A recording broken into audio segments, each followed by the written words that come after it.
Welcome, it is Mitch. I'm on YouTube. If you haven't already, please subscribe to the channel as we try to build this thing up. The goal is 1,000 subscribers by the end of the Packers season. I believe it's obtainable. We will get there. Wanted to sort of free swim around a little bit after Sunday's loss against Cleveland. Had the instant reaction to the loss in Cleveland where we just kind of bounce around for usually around 25, 30 minutes. But there's not a lot of structure to the instant reaction. And then after we post that, watch the press conferences from Matt LaFleur, Jordan Love, kind of take the pulse of Packers Nation on social media, see what a lot of people are griping or, rightfully upset or complaining about after that self-destruction in the final few minutes of a 13-10 loss to a not-so-good Cleveland Browns team. And there seemed to be some pretty heavy takeaways from the game. A lot of them revolved around the offensive line and Jordan Love. And so I wanted to talk about both in this video. And as always, let me know what you guys and gals think. Always appreciative of all the support. I don't remember if I said this in the instant reaction video, but if I did, I know I didn't do a deep dive into it for a long duration of time. Jordan Love, to me, is at a point in his career as a third-year starter where I think the floor is set. The floor for Jordan Love is he can be a good starting quarterback in the NFL. Is he great? Hall of Famer. The unfair comparisons to Brett Favre, Aaron Rodgers, as the torch was passed from Favre to Rodgers reluctantly, and then Rodgers to Love. And so those comparisons can feel pretty unfair at different points in time. But for Jordan Love and where he's at and what we've seen through 2 years and now this is his third year as a starter, I think it's fair to say that the floor for Jordan Love is not going to be, oh my gosh, he's horrible, he's awful, he cannot start in the National Football League. To me, the floor for Jordan Love is good starting quarterback in the National Football League, and I think that's pretty fair. Now, there are people that exist in Packers social media circles where if you even slightly criticize Love or bring about a concern or two that you have, you will be pounced for it. I think both things can exist. And both things being Jordan Love, the floor is good starting quarterback. Jordan Love, and the one thing I want to dive into today, makes way too many decisions on throws that lead to interceptions that completely lack situational awareness. That interception yesterday, Matt LaFleur in his post-game presser took blame for it, said, I can't make that play call. Can't make that play call in that situation.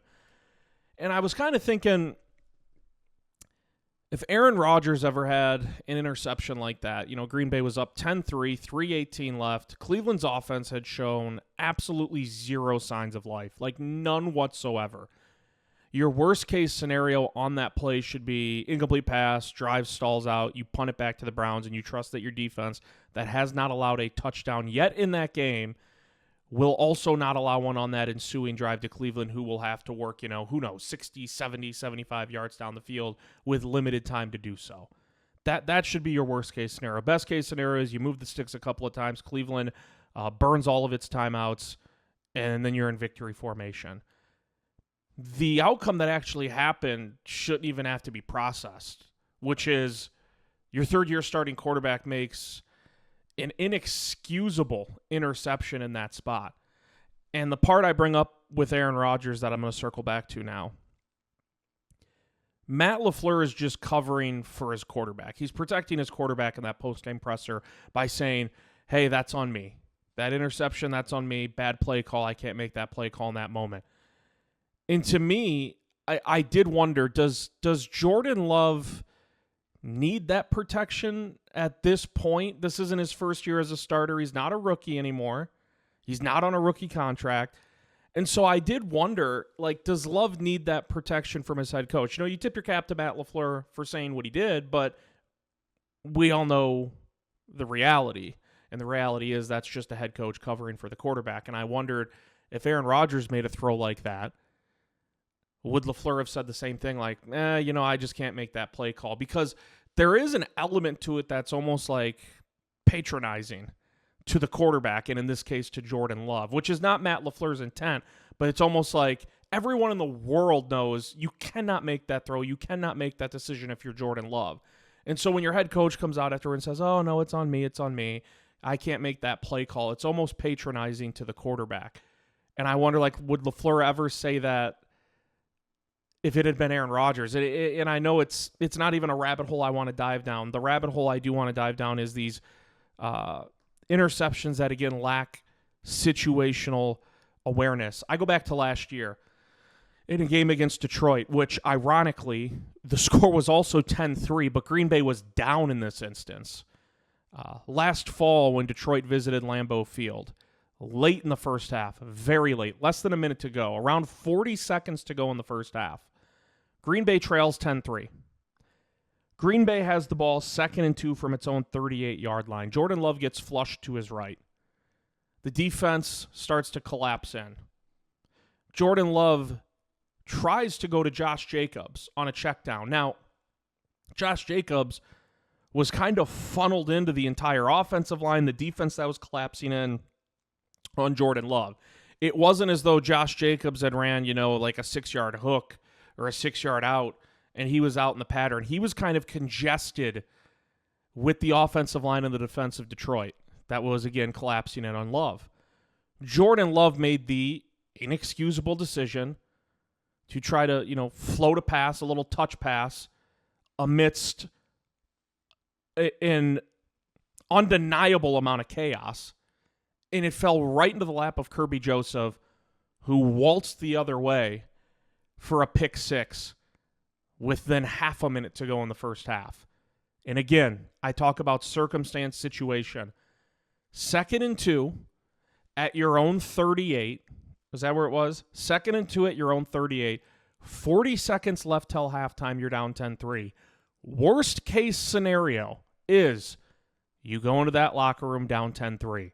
You don't even put it out into the universe. What if our quarterback makes an unfathomable decision and throws a pick six here?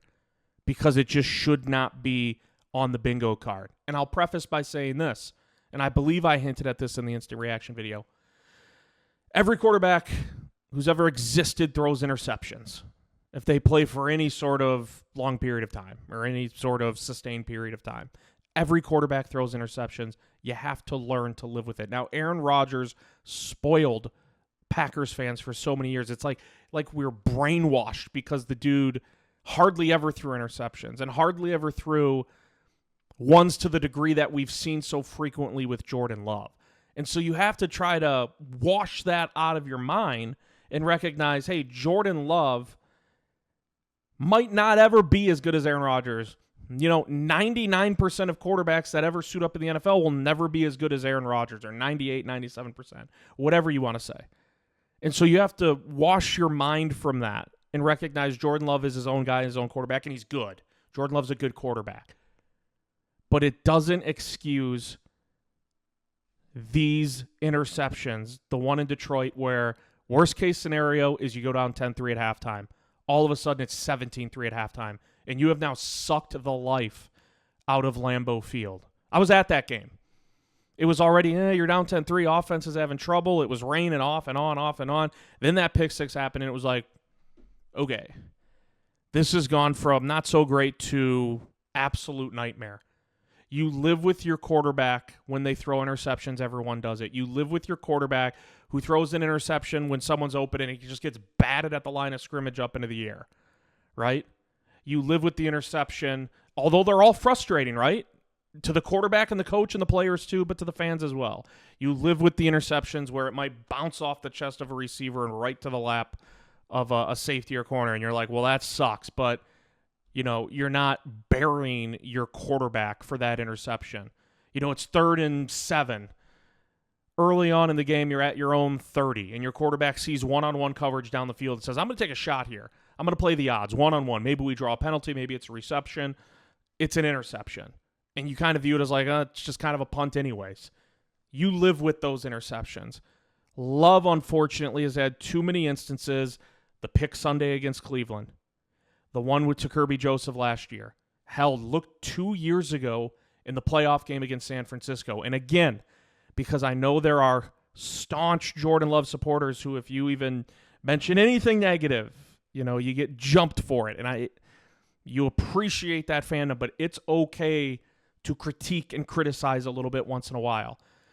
And I look at that playoff game in San Francisco 2 years ago, and again, I'll start by saying, did Jordan Love lose that game for the Packers in the divisional round? Absolutely not. Was Jordan Love the reason they lost that game in Santa Clara? Hell no. But late in that game, 24-21, you have 52 seconds left. You're at your own 36-yard line, 1st and 10. So again, I'll paint the picture. Green Bay's down 24-21. In part because Anders Carlson bricked a 40-yard field goal earlier in that fourth quarter that would have put Green Bay up 24-17. So that's why I'm saying, am I blaming Jordan Love for that playoff loss 2 years ago? No, I'm merely pointing out another example, situational ineptitude, an interception you cannot have.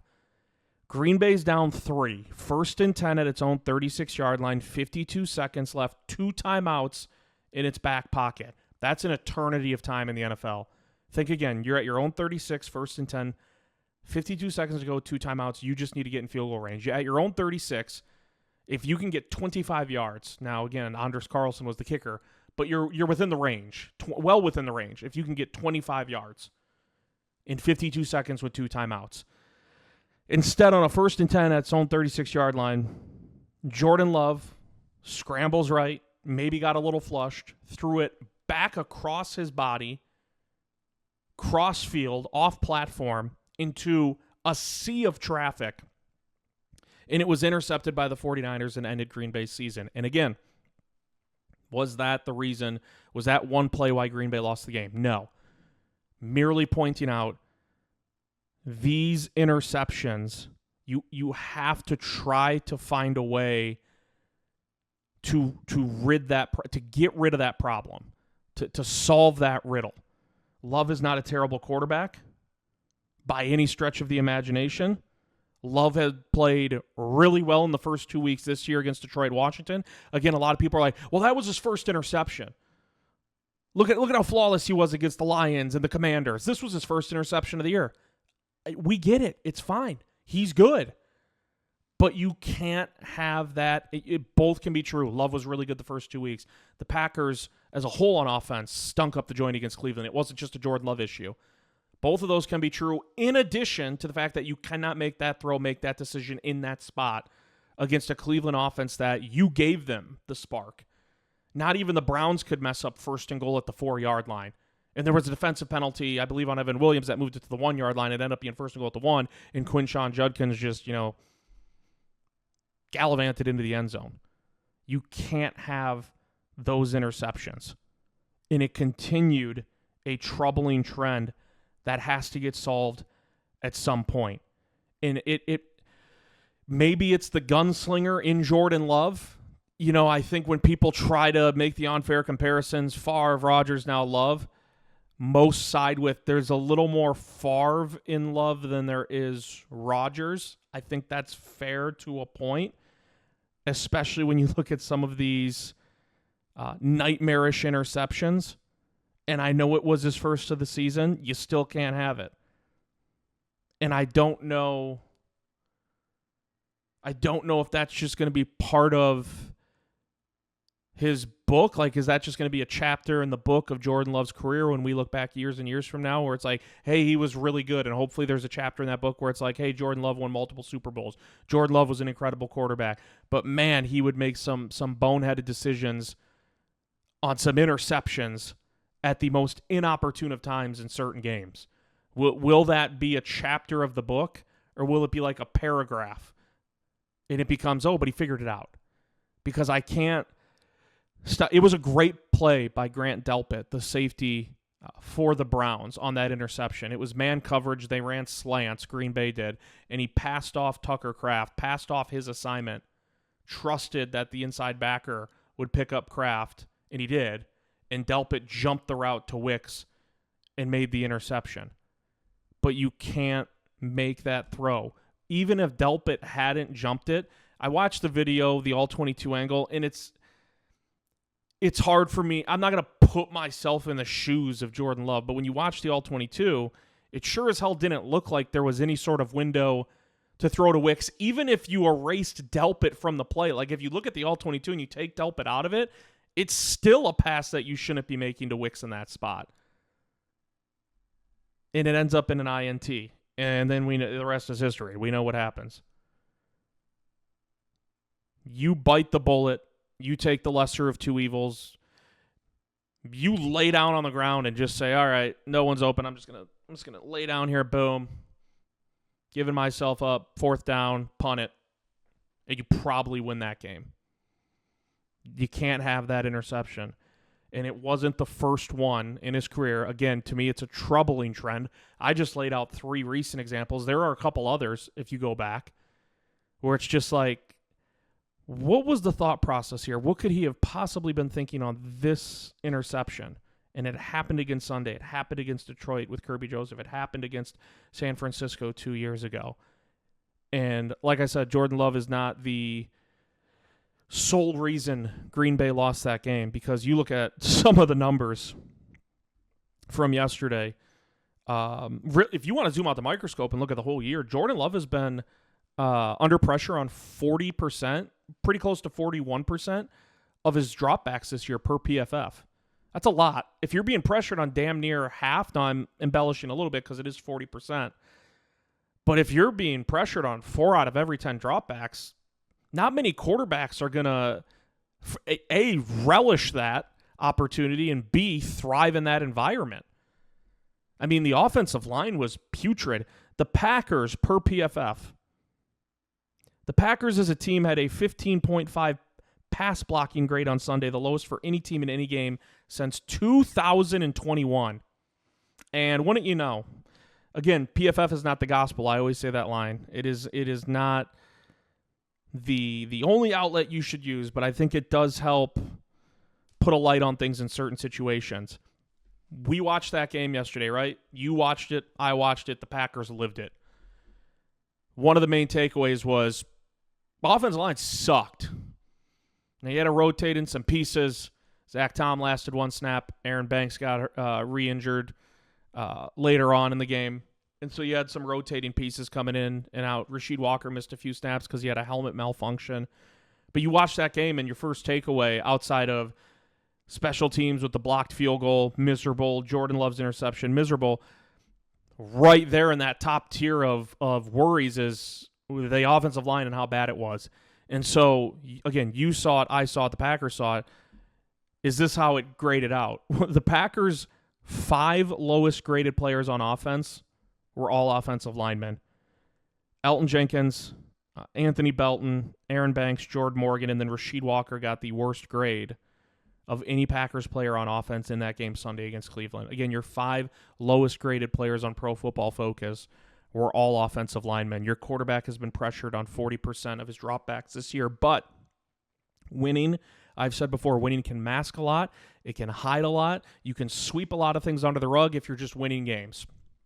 Jordan Love pressured on 40.9 is the percent. Pressured on 40.9% of his dropbacks this year. That's a lot. But when you beat Detroit and you beat Washington, you're like, we don't need to talk about this. Let's talk about the win. First time we beat the Lions at Lambeau in quite a few years. That's what the Packers are saying. First time we did that, right? A few years. You beat Washington, and the thought is, as a fan, it's like they just beat 2 teams that have Super Bowl dreams this year, Super Bowl aspirations to start the season, Detroit and Washington. Yeah, but what about the pressure on Jordan Love's dropbacks? It doesn't matter. When it gets to this point and it's this egregious, and Love was sacked, 5 times against Cleveland? I will say I think 2 of them were on Love. The 3rd and 1 at the end of the 3rd quarter, throw it away. It's inexcusable. Let the clock evaporate to 0, go to the 4th quarter, huddle up on the sideline during the TV timeout, and come up with your best play for that moment for that spot. Because that whole play looked like it was in disarray. It looked like multiple guys didn't expect the ball to be snapped, but it was. And so I'm not excusing Love completely from that. But the offensive line needs to be a hell of a lot better. And you look at yesterday, the most frequent unit that was out there, folks. I was looking at snap count totals and then combinations. I had it for 32 snaps, and I could be off. But it's not going to be off by like 5 or 6. It might be off 1 or 2. But the most frequent offensive line group out there yesterday was Rasheed Walker, Jordan Morgan, Elton Jenkins, Sean Ryan, Anthony Belton. I had him for 32 snaps. And again, think about this. Rasheed Walker, yeah, that's your starting left tackle. Jordan Morgan struggled mightily. Penalties, pressures allowed, just looked lost, looked completely lost.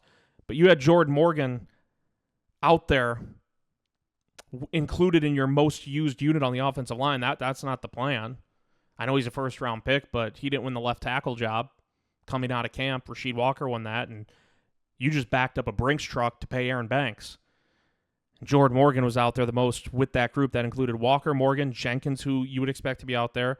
And a lot of that pressure for Cleveland that was manufactured just rushing 4 came on the interior of the offensive line. So there's questions about Elton Jenkins right now. And then Sean Ryan and Anthony Belton, who, again, second-round pick rookie, you weren't expecting to use him this early in the season. You know, this was almost going to be like a redshirt season for Anthony Belton if everything went according to plan. Now it's your starting week 2 against Washington. You're out there, again, with this most used group that includes Belton for 32 snaps on Sunday. And so there's a lot of disarray right now with the offensive line. What's the severity of Zach Tom's injury?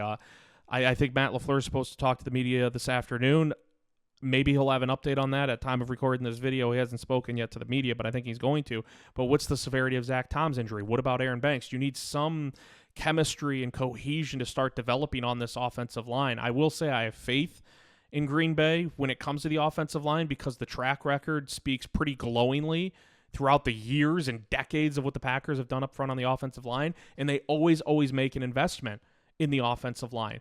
When they signed Aaron Banks this offseason, everyone was like, oh, wow, okay, there's your starting left guard, but did they have to go sign Banks? Like, we got Jordan Morgan, who's a first-round pick, and then you take Anthony Belton in the second round, and it's like, oh, okay, we take a offensive lineman in the second round, but did we need that? Like, they invest, and they go out and they trade for Kennard, Darian Kennard from Philadelphia, and they give up a late pick to bring him in late in the process right before the start of the regular season.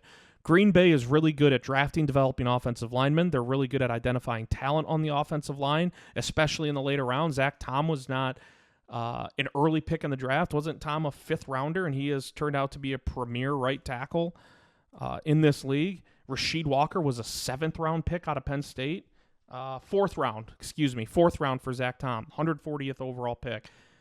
Sean Ryan was not, first, second round pick. Like, Green Bay's really good at identifying talent. To me, part of the issue so far, when you talk about the numbers up front with the offensive line, and specifically on Sunday, is there's no cohesion. You're constantly shuffling parts on the chessboard. It's, Banks is out, put Morgan in there, and, put Kennard at right tackle. Well, now let's try Anthony Belton, and, we're gonna try Morgan at right guard to spell Sean Ryan. Like, you need some cohesion up there at some point in time. And so I think when you just have this merry-go-round of different combinations up front, they can't develop that rapport together. I'm not trying to use that as a crutch or an excuse. They have to be much, much better. I am merely saying I have a good amount of faith that the offensive line will improve, will get better. That's a really good Cleveland defense, a really good Cleveland defensive front. Number 1 in yards allowed per game, number 1 in rushing yards allowed per game so far this year. But that's no excuse. If you're the Packers and you believe you have a damn good offense, you need to produce more than 10 points. So that's kind of where I'm at. I just thought, kind of taking the pulse of social media, a lot of people were on Jordan Love on the offensive line. I wanted to give my own, deeper dive thoughts on both. Jordan Love, to me, is a good quarterback. I think he's going to be fine. Just the interceptions that come at the most inopportune times, you have to find a way to try to mitigate those in some capacity because they are brutal. And that interception did not lose Green Bay the game. But if that interception is not thrown, I believe the Packers absolutely do win that game, if that makes sense to you guys and gals. Let me know what you think. Always appreciative of all the support. It is Mitch. I'm on YouTube. Please click the subscribe button. It takes 2 seconds to do so. We'll see you next time.